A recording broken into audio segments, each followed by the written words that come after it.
While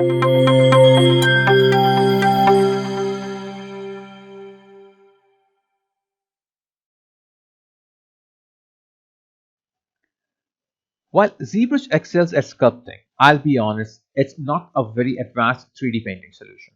I do use it for painting a lot, but only because it's more work to try to juggle assets between other software. While the color painting tools are a bit rudimentary, you can still get some quality results. It's just might not be as robust or capable as other programs. That being said, that there are very good features as well. So let's get an overview of what we can do. So pretty much any brush can be turned into a painting brush. So what do I have right now is basically a standard brush active, and by default you can see it usually when you open it is always in the uh, Z add brush. So this is what you get whenever you open any file. So your standard brush will be inside the Z add by default. So as I was using a previous file, so that's why it was turned on, like turned off. But what I did here is that I have switched on the way you will get these options when you will be starting your file for the first time. So it will be in the Z add mode. Now one thing I will do here is that I will go to the skin shade mode here. Okay, and what I will do here is that I will simply go and in the document, oh sorry, in the color, and fill this object to lock that material, so that next time when I'm changing anything, so it will not do. Or what I can do here is that I can go to my Z plugin, go to fill, and press OK here, so it will apply the same material and same everything on all these objects if I want to paint. So basically Z add over here, what it will do is that while I will be working with the colors usually work with the RGB mode. So if I will turn on my RGB mode and take any other color and start painting, but without turning off the Z add, what it will do is that it will apply, let me go to the west here because that's the part that is showing over here, and let me add some subdivision level. Now if I will start painting over here without turning off my Z add, see what happens. So it have given me what a color which I have chosen from here because I'm in RGB, but at the same time it has sculpted with the standard brush tool. So let me do this again with the higher intensity so you can see the result.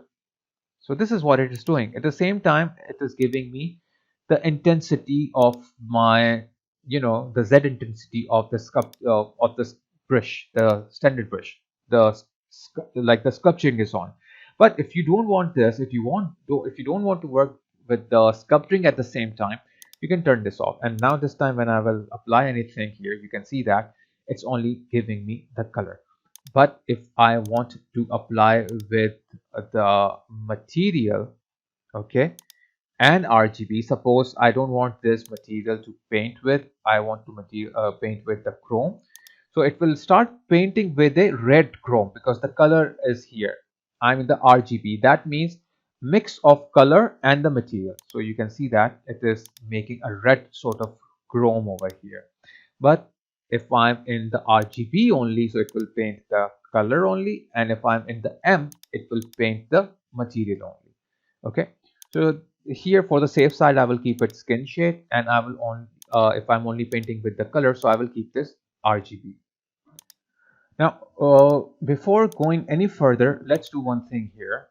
Let's go to the light box and load this dog, as it is more simple to paint on rather than painting on that soldier. So what I will do here is that I will just give it a little bit subdivision, Control D, I will press a bit of time, because as higher your subdivision is that you will have a more and more nice painting effect. If it is not that high, you will not get a good painting result here. I will switch to skin shade over here, and I will fill object so that it will lock that material on it.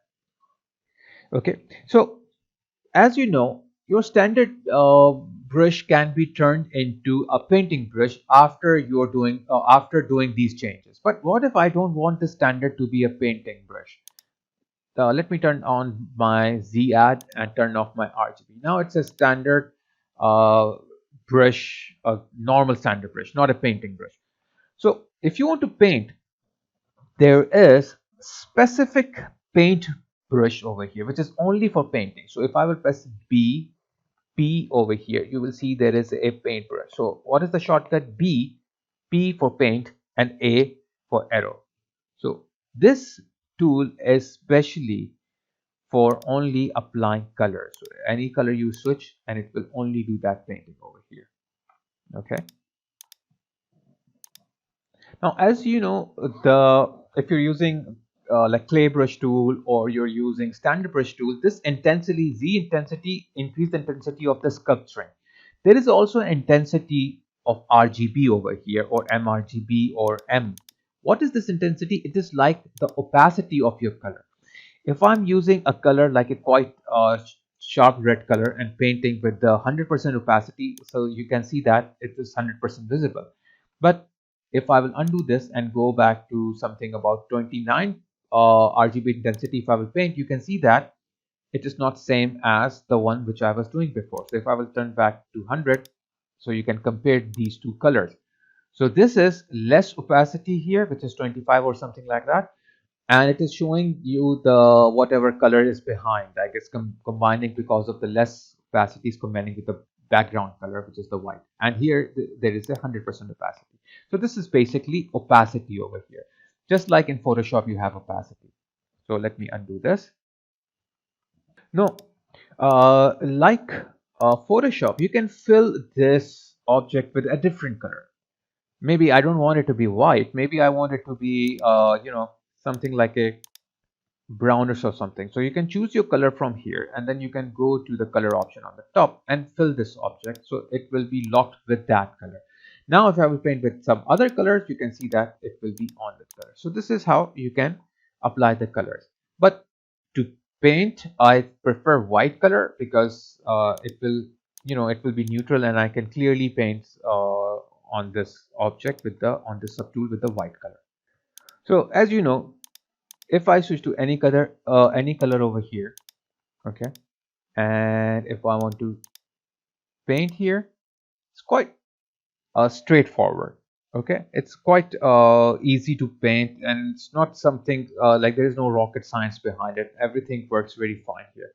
So what I can do here is that I can do some changes in my brush settings. For example, let me undo this and paint with zero focal shift here, and then I will turn down my focal shift all the way down to -100, let's say, for example. And if I will paint this, you can see that the difference between these two strokes. Here I have a nice fall off, a blur edge. Here I have a very sharp edge, not a blur edge. And also, if I turn my size down of the brush and move around, okay, let me do one thing. Let me a bit increase this fall off, but I will stay in the negative value and start painting. Okay, and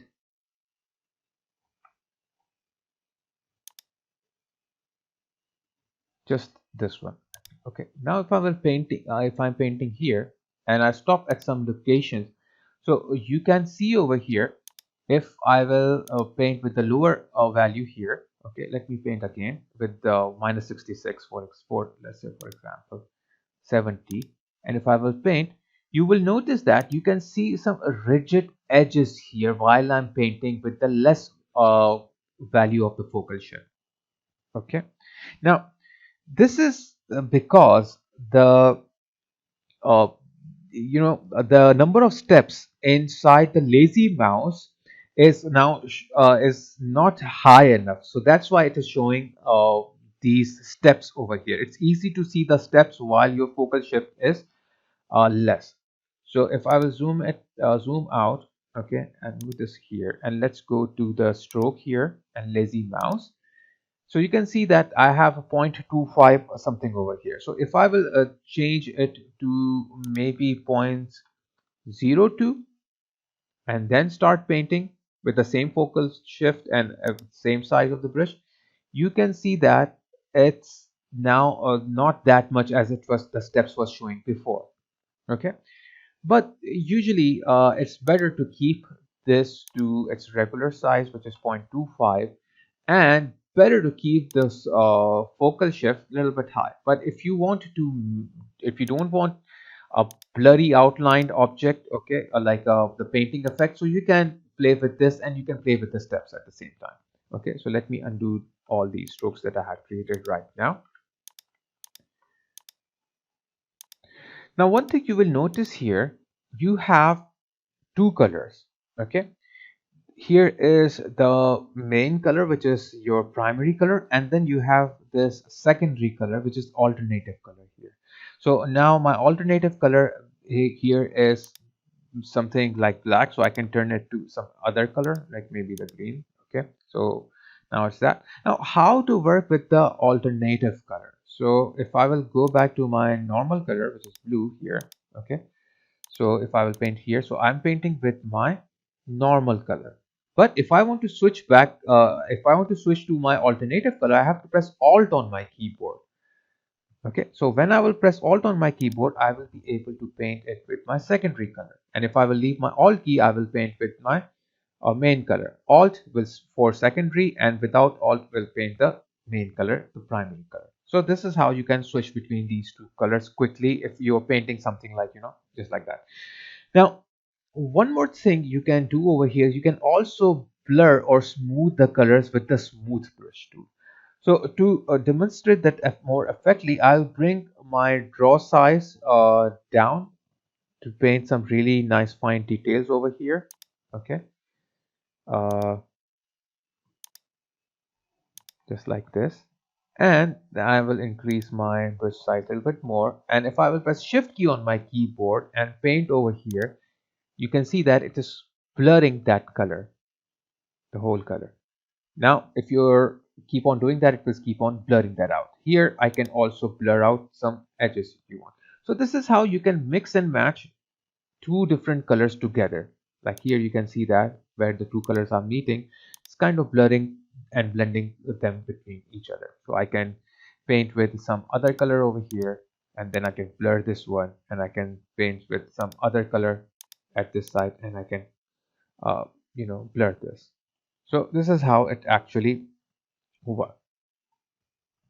So you have to be careful when you're using the smooth tool, and you have to make sure you don't have these on. Otherwise, what will happen? It will start, if this is on, it will start smoothing up your polygons as well. So if I will turn this on, and you can see if I'm doing that, it is affecting the polygons as well.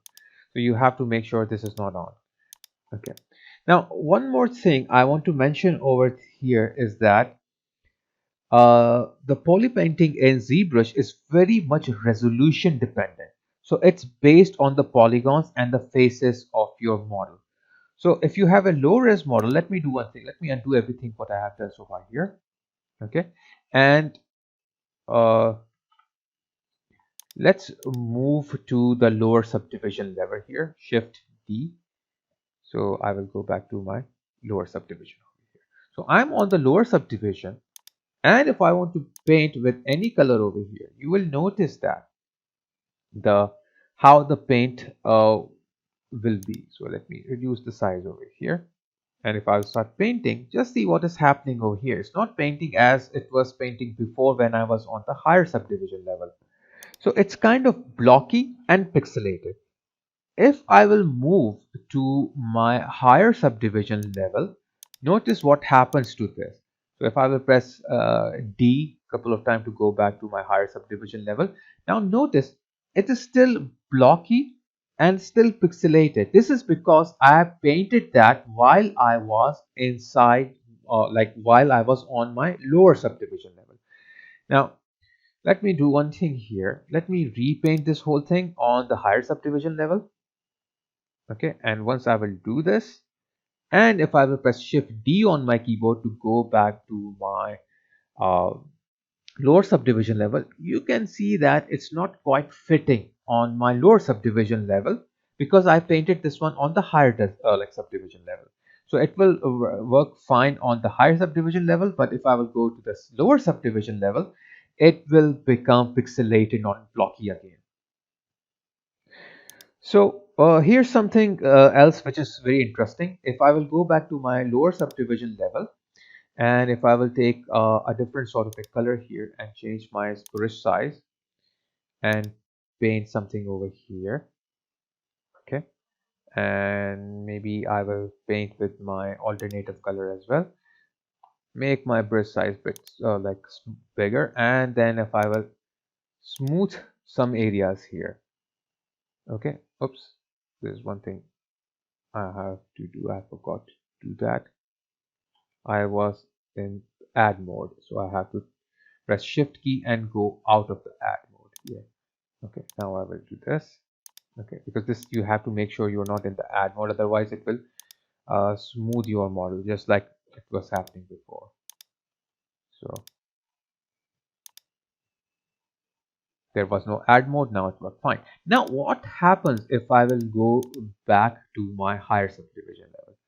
So what I will do at this stage is that I will press D couple of times, and you will notice that there are strange artifacts over here. So for this reason, I recommend if you're painting, you try to paint on the higher subdivision level instead of painting on the lower subdivision level. So if I will smooth this out here, so it will take a while, but it will not give you a good result over here. So what and ultimately I have to do is that I have to flush this whole color by taking the white color and fill it with the whole object here. So that's the only thing that I can do, and then I have to redo the whole paint stuff. So always paint when you are on the higher subdivision level. One last thing to cover right now is that you can put a texture on these brushes. So let's go, and you can go to this texture option and you can use any one of these textures and you can paint with the textures as well. So you can choose any of these textures or just press import and bring up your own texture over here. Okay, or if I will go to the light box, and then if I go to textures, there are a lot of textures available over here that comes with the ZBrush. So you can select from here. So it's a dog. It's kind of furry animal. So I will, look for a texture which kind of look like it belongs to a dog or something. Okay. So, or else I can use some alternative color over here. Uh, some interesting material which is not for dog, but a kind of a surreal effect it will produce on the dog. Like suppose if I want to make it look like it's a dog made out of a rock or concrete. Okay, so I can take this one. I will double click this one. So as soon I will double click this, okay, it will be loaded inside the texture. Okay, so if I will go here, so somewhere it should be here. Okay, uh, or what we can do here is that instead of loading this one, because you have to load from here, then you have to go to texture, and you will see that it will load inside the texture right now. Okay, so if I have to click on the texture here, or just like that, I don't know why it's not loading right now. Yeah, now it's loaded. Okay, so it can be little like issues here if you want to load this one. Okay, so you have to click 2-3 times so that it will be loaded. So now it is loaded, so I can use this, or there are some more, like this is a furry or like sort of thing, so maybe this one I can choose, or this one. So to paint as it is here, so I can make my brush size a little bigger here, and if I will paint, you can see that it is painting with that effect here. Okay,